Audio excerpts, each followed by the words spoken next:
Hello guys, in this video I am going to show you how to let other users of the Yelp application to see your bookmarks on your profile.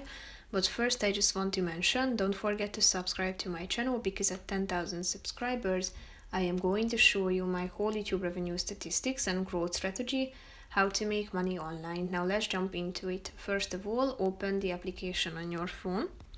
After that, you should click on the More button down below in the right side of the screen. Scroll down and tap on the Settings option. After that, click on the Privacy Settings option, which is the fourth one. Scroll down a bit to the Bookmarks section, and here you can let others see your bookmarks on your profile. If you tap on the Yes button, then they will be able to see it. However, you can disable this feature by tapping on the No button. So basically, that's it for this video, guys. See you in the next one. Bye bye.